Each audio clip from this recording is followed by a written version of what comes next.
चूंकि अब हमने since we are going to start Newton's laws, I will take you into a bit of its historical part. क्या होता था long ago in the time of Aristotle? Aristotle believed that the natural state of a body is the state of rest. Natural state of a body is the state of rest.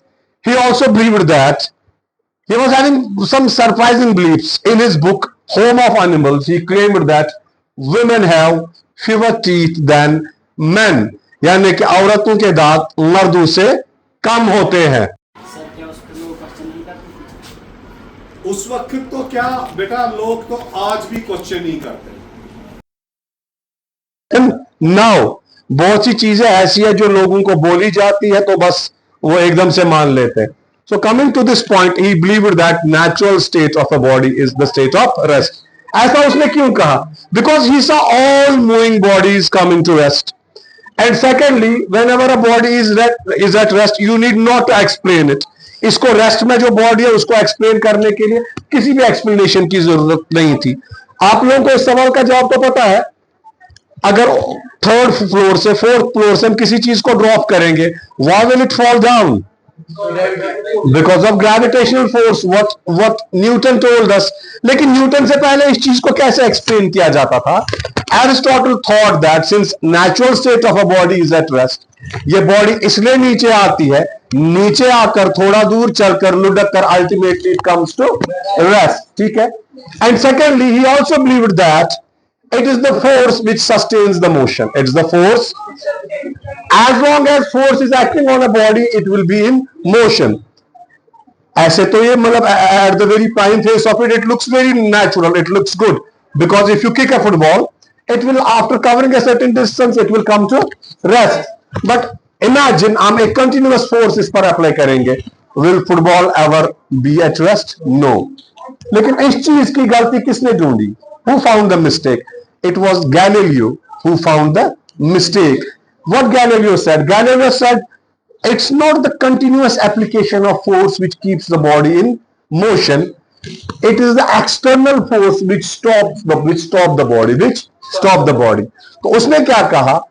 अगर एक body motion में है, for example you exert a force on a body, आप अगर ये body motion में आएगी, it will remain to be in motion in a straight line until exerted by some external force to change its state from the state of motion to the state of rest. ठीक है.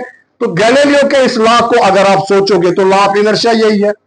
Law of inertia is this: a body will not change its state unless compelled by an external force. अब state में दो चीजें आती है. A body will continue to remain in the state of rest as long as no external force is acting on it, and the body will be moving in a state, it will start moving in a straight line in the same direction with a uniform motion unless it's acted by a force. And my dear, you will be surprised to know that it's nothing more than Newton's first law. ठीक है. आगे जाकर हम Newton's laws पर हमने काफी numericals भी करनी है. We will have to see how the Newton's laws can be applied. जो हमारी मैक्रोस्कोपिक वर्ल्ड है, रोजमर्रा की जिंदगी में न्यूटन्स लॉज को कैसे अप्लाई करते हैं. आपको मैं बताऊं, जिस साल गैलीलियो डाइड उसी साल न्यूटन भी पैदा हो गया. This coincidence has a very, it has got a significance because Newton started from that very point where the Galileo left. अब न्यूटन ने क्या कहा? Newton said a body will be in the state of motion unless it's acted by some external force, and it will be at rest unless it's acted by some external. So let us think on these two clauses. It will be in the motion in a straight line in a uniform motion unless acted by an external force, and it will be in a state of rest unless acted by some external force. इस चीज को demonstrate कैसे कर सकते हैं हम? जो पहले एरिस्टोटल ने कहा था. लेट्स सपोज कि हमारे पास एक टेबल है, एक बहुत बड़ा टेबल है. ठीक है.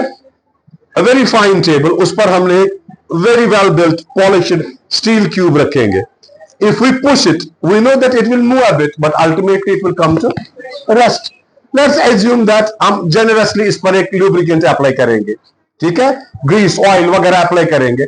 अब इसको फिर पुश करेंगे. अब क्या होगा? Then now what will you notice?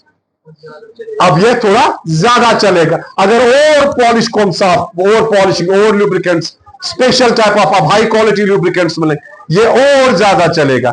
इसका मतलब है we come to conclusion that it's not the force which is sustaining the motion, actually there are some external force which are trying to stop the body. ठीक है, सो Newton first law में हमारी दो चीजें जो बहुत ही जरूरी है, एक है कब तक ये चलती रहेगी, the concept of time and the concept of space. Believe me, I will take you to the world of wonders. हैरान करने वाली चीज फिजिक्स है, आपको बिल्कुल कभी कभी आप इतना इस पे अगर सोचना चाहोगे ये आपको रात को सोने भी नहीं देंगे। Such interesting is physics. और न्यूटन इन फिजिक्स में हम देखेंगे फिर न्यूटन को आगे आइंस्टाइन ने कैसे करेक्ट किया। ठीक है बेटा, ग्रेविटी की हम अलग से डेफिनेशन देंगे। आप समझ में मेरी बात आ रही है? जब भी कोई फ्रीली फॉलिंग बॉडी नीचे गिर रही है, हम देखते हैं कि body is not moving with uniform motion, it's accelerating. ये एक्सेलरेशन हम पढ़ेंगे, cause of acceleration is force.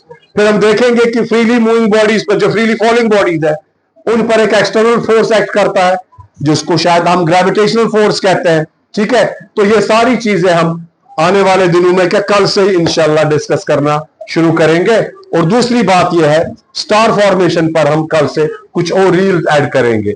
How are stars form, क्योंकि हमने कम्युनिटी में क्वेश्चन डाला था what is a white dwarf, उस पर हमारे दोस्तों ने, ज्यादा लोगों ने आंसर नहीं किया था। हम रिक्वेस्ट करते हैं कि वो अपना इंटरेस्ट शो करें ताकि हम आगे भी चीजें आपको समझा सके। Thank you very much. Thank you बेटा।